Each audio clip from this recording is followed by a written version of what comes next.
दोस्तों नमस्कार। मैं बबलू पारिक स्वागत करता हूं आप सबका मेरे YouTube चैनल ज्ञान की बंदूक में। तो दोस्तों पेश है आज की छोटी सी कहानी। कहानी पुराने समय की है।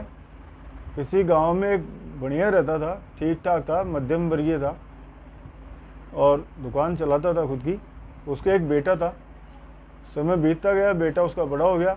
बेटा काम धाम में कम ध्यान लगाता था, पर सोचा बड़ा होते होते हो जाएगा सही। और वो बड़ा हो गया लेकिन फिर भी कम ध्यान लगाता था काम के अंदर। तो सेठ ने सोचा बोले क्यों नहीं इसकी शादी कर दी जाए। तो उसने उसके बाद हो सकता है ये सुधर जाएगा, काम में ध्यान लगाएगा। तो ये सोचकर उस बढ़िया ने उसकी शादी कर दी, बेटे की, अपने की। अब शादी वो कहीं जाता नहीं था। महीने 2 महीने निकल गए तो एक दिन उसकी पत्नी ने उसे टोक दिया कि आप कुछ काम धाम क्यों नहीं करते हो, सारा दिन घर में रहते हो, ये अच्छी बात नहीं है। और इस तरह की उसको 2-4 बातें कह दी जो कि पत्नियां कहती रहती है अपने आदमियों को। तो ये उसको थोड़ा सा सुनकर उसे झटका लगा। उसने सोचा कि अब मैं काम करके ही दिखाऊंगा और इस घर में पैसा कमाऊंगा, तभी इस घर के अंदर घुसूंगा। यह सोचकर वो दूसरे दिन अपने गांव से निकल पड़ा। अपने कपड़े वपड़े उठाकर वो गांव से निकल पड़ा और घूमते घूमते कुछ दिनों का सफ़र करके वो एक बड़े नगर में पहुंच गया।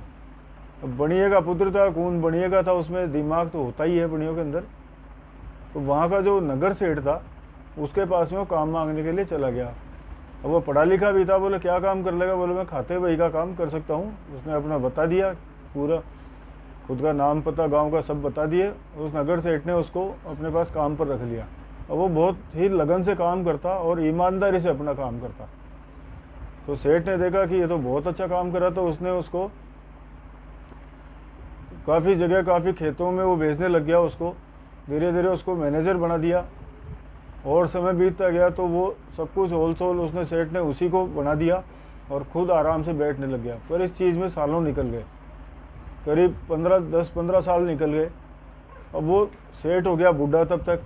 और 15 साल में वो सारा उसने सेठ का कंप्लीट जो जितना भी काम था वो सारा सब कुछ उसने संभाल लिया था। तो सेठ ने उसको, अब सेठ काफ़ी वृद्ध हो गया और सारा काम वो संभालने लग गया। पैसा भी उसके पास खूब इकट्ठा हो गया था और यूँ चलता रहा। तो सेठ एक दिन क्या, उसका सेठ हो गया ख़त्म। जब वो सेठ मर गया तो सेठ के एक इकलौती लड़की थी। तो सेठ ख़त्म हो गया तो काम तो वही संभालता था, लड़की को कुछ अता पता नहीं था काम का। तो वो सारा मालिक जो है वही बन गया। एक दिन उस लड़की ने उससे विवाह का प्रस्ताव रख दिया कि तुम मुझसे विवाह कर लो। और जब उसने विवाह का प्रस्ताव रखा तो उसे याद आई अपने गांव में अपनी बीवी की याद आई, पत्नी की याद आई। और वो सोचा मैं शादी तुमसे नहीं कर सकता, मेरे गांव में मेरी पत्नी है। और जो उसको याद आई तो सोचा अब मैं काफ़ी समय हो गया, अब मैं जाके उससे मिलूँगा। तो वो चल पड़ा। अब रास्ते में क्या था, वो जो सफ़र तय करके आया था तो रास्ते में वो जहाज़ से उसने सफ़र तय किया था, काफ़ी दूर आ गया था वो।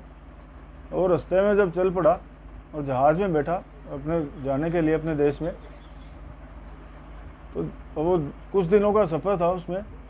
तो जहाज़ में उसे एक व्यक्ति मिला, जान पहचान हो ही जाती है एक साथ सफ़र करते हैं तो। एक व्यक्ति मिला जो आपस में बात हुई। बोले क्या काम करते हो। बोले मैं वहाँ पे नगर सेठ का सारा काम देखता हूँ।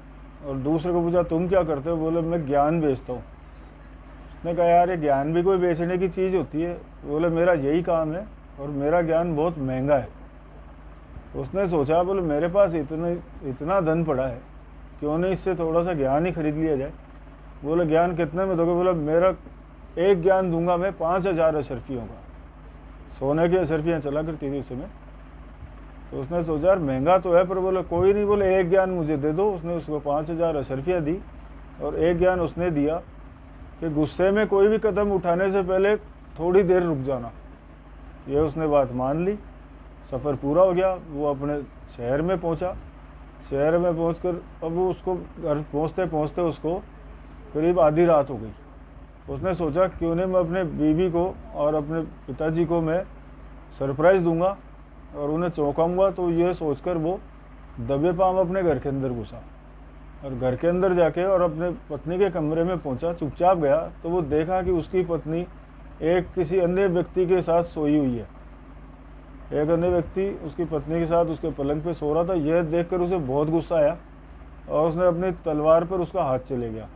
तलवार पर जैसे उसका हाथ गया तो उसको, उसने जो रास्ते में ज्ञान खरीदा था वो उसे याद आ गया कि गुस्सा करके कोई भी निर्णय से लेने से पहले कुछ क्षण सोच लें। तो उसके निर्णय ये लिया था कि मैं इन दोनों की गर्दन काट दूंगा, पर सोचा बोले क्यों ना मैं थोड़ी देर रुक जाऊँ। अब वो जैसे ही थोड़ी देर रुका तो उसकी पत्नी की आँख खुल गई और पत्नी ने देखा कि उसका पति गुस्से में चेहरा लाल हुए और सामने खड़ा है। तो जैसे वो उठी तो उसने पूछा कि ये तुम्हारे पास ये युवक कौन सो रहा है?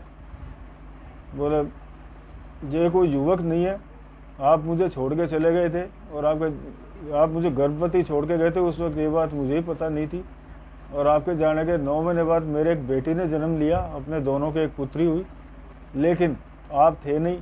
पीछे से समाज क्या बोलता और समाज की नज़र कैसी रहती यह सोचकर मैंने एक इसे लड़के का वेश बनाकर मैंने इसे पाला है। ये है अपनी बेटी दोनों के। इतने उसने भी उसको उठाया कि उठ बेटा, बेटी तेरे पिताजी आए हैं। तो वो उठी, जब जैसे ही उसने सर की पगड़ी हटाई तो उसके लंबे बाल खुल गए। वो लड़की थी।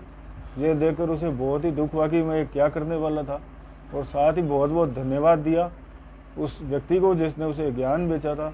दोस्तों कहानी छोटी सी है और आज कहानी का ज्ञान भी बहुत छोटा सा यही है कि गुस्से में कोई निर्णय लेने से पहले एक बार ज़रूर सोच लेना, क्या हो सकता है कि वो निर्णय अपनी ज़िंदगी बदल सकता है। तो दोस्तों धन्यवाद, छोटी सी कहानी है। फिर मिलेंगे एक नई कहानी के साथ में, तब तक के लिए धन्यवाद दोस्तों।